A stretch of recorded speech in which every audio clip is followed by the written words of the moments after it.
嗨，大家好，我是大头，欢迎来到我的频道。今天我们来做一款全蛋海绵蛋糕。正值中国的春节期间，我把它做成了香橙口味的，寓意心想事成，同时也祝大家新春快乐，蛇年大吉。我本来是想着在全蛋海绵蛋糕的基础上，在模具底部铺上糖水煮过的橙子片，这样倒扣之后会有漂亮的橙子装饰，拍封面更好看。但自己实际操作过后发现，糖水煮过的橙子要连着橙子皮一起吃，味道还是太重，已经不是橙子那种令人愉悦的果香味。或许是因为我只能买到脐橙这个品种，橙子皮厚，白瓤多。本着好吃才是第一要务的原则，就放弃了用糖煮橙子片来做装饰，改为在传统的海绵蛋糕中添加橙皮屑，同时把液体中的牛奶换成橙汁的方法制作。最后成品吃起来只有橙子的清香味，非常宜人。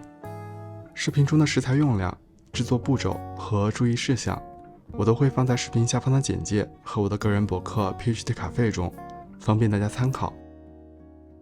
先来准备模具，我用的是一个固定底的6寸圆形蛋糕模具，在模具底部和侧边涂上薄薄一层黄油，然后将烘焙纸裁剪成合适的形状与大小，紧贴模具侧边与底部贴上去。侧边的烘焙纸比模具略高一点，方便后续脱模。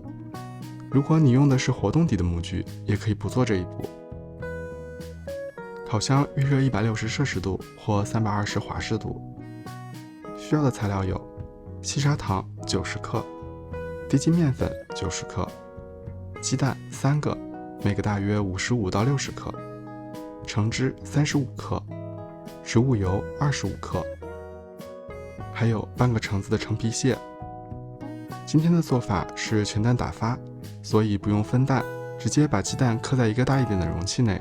后续的打发与搅拌混合都在这个盆里，所以容器要大一些。烧一锅热水到大约70到80摄氏度，锅底有气泡且开始有热气的程度，把装有鸡蛋的容器放上去，隔水加热盆中的鸡蛋液。加热的时候用打蛋器把鸡蛋打散，这样有助于蛋液受热均匀。加热的目的是为了让全蛋更容易打发。一直到蛋液的温度达到大约40摄氏度的时候，就可以将搅拌盆从热水上取下来。没有温度计就用手摸一下蛋液，觉得比体温要高，比较热的时候就可以了。然后将橙皮屑、植物油和橙汁倒入一个小的容器内，放入热水中隔水加热，放置在一旁备用。加热好的蛋液中加入全部的细砂糖，开电动打蛋器的最高速度搅打，这样才能尽可能的将更多的空气打入蛋液中，使得蛋液体积迅速增大。搅打期间不断转动搅拌盆，让边边交倒的蛋液都能得到充分打发，一直到蛋液颜色变白、质地浓稠的状态。如果你家的室温比较低的话，蛋液可能降温会特别快，达到这个状态需要的时间会更长，而且蛋液膨发的体积会减少，但其实也并不影响后续制作，只是蛋糕最后的高度会矮一些。可以改为全程隔着30到40摄氏度的温水打发蛋液，并且分2到3次加入糖，能使得蛋液的膨胀体积更大。我的打蛋器大约需要8分钟左右的时间。提起打蛋器，滴落的蛋液不会迅速与盆中的蛋液融合在一起，此时蛋液中的气泡可以看到是非常粗糙的状态。将打蛋器调整为中低速，继续搅打。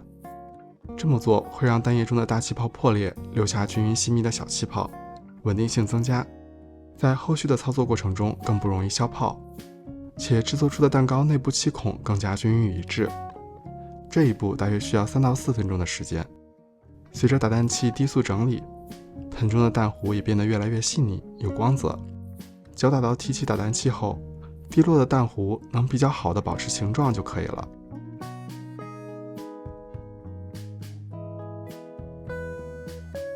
把面粉分2次筛入蛋糊中，每次都均匀地筛在表面，不要堆积在同一个地方，避免把辛苦搅打进去的气泡压垮。筛了一半的面粉后，用刮刀或者手动打蛋器，以翻拌的手法，轻柔且快速地将面粉与蛋糊搅拌均匀。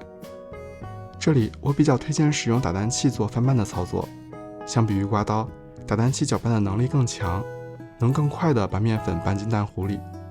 避免过多的面粉聚集到一起而沉底。搅拌到看不到散落的面粉后，就可以加入第二次的面粉，同样搅拌到看不见散落的面粉即可。这里大约每次加完面粉后，搅拌的次数在15到20次左右。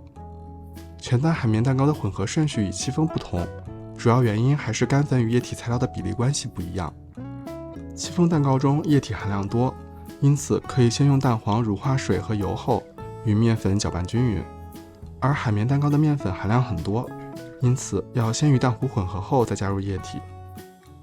从热水中取出一直在保温的混合液体，加入大约同样体积的面糊，然后彻底搅拌均匀。我会用一个小的手动打蛋器来进行搅拌，能够搅拌得更加均匀彻底。这一步也是帮助刚才的水油混合物乳化。这少量的面糊一定会消泡，所以不需要小心翼翼。搅拌不到位，或是液体的温度太低的话，等下加回面糊中的时候，就能肉眼看到盆中的面糊在迅速消泡，进而变成一滩水。最后烤出的蛋糕会特别扎实，口感粗糙坚硬，摸起来也会觉得有油脂浮在蛋糕的表面。搅拌均匀后，沿着刮刀轻轻倒回刚才的面糊中，继续用翻拌的手法将液体与面糊完全混合均匀。这一步大概至少要拌个70-80次。我自己最开始在做海绵蛋糕的时候，太过于担心过度搅拌使得蛋糕糊消泡。然而这一步如果混合不到位的话，在烘烤过程中，水油混合物会上浮到蛋糕糊表面，而蛋糕四周比中心受热更快，在初始烘烤阶段膨胀略高一点，油脂就会顺着倾斜的表面流到蛋糕顶部中心，进而造成蛋糕凹陷。搅拌好的面糊倒入先前准备好的模具中，倒入模具后，蛋糕糊应该至少有大约7分满。如果蛋糕糊只有模具一半高度的话，就是蛋糊打发不到位，或是搅拌过程中操作不当导致消泡过多，烘烤出的蛋糕就不会是蓬松的质地。在桌子上轻震几下，震出其中的大气泡，放入预热好的烤箱中，160摄氏度或320华氏度，烘烤35到40分钟。具体的烤制时间跟你的烤箱的实际温度有关。当看到表面金黄上色，蛋糕从膨胀的最高点有所回落的时候就好了。出炉后，重重的在桌面摔几下，震出其中的热气，然后就可以提着烘焙纸脱模，放到烤架上放凉。海绵蛋糕因为面粉的比例比戚风蛋糕要高非常多，所以烘烤后蛋糕的支撑力也更好，不需要倒扣放凉。制作得当的海绵蛋糕，内部组织蓬松湿润，柔软又有韧性。相比于戚风蛋糕，全蛋海绵蛋糕的弹性要更强，支撑力好。作为蛋糕坯，适合一些比较重的裱花装饰蛋糕。添加了香橙皮屑与橙汁，蛋糕有清新的橙子的香气与味道，直接吃就非常好吃。也可以简单搭配打发后的鲜奶油一起享用。蓬松清爽的蛋糕与丝滑浓郁的奶油一起入口，真的美味。那今天的视频就是这样了，喜欢的话不要忘记点赞、评论并关注我的频道。我是大头，我们下期再见。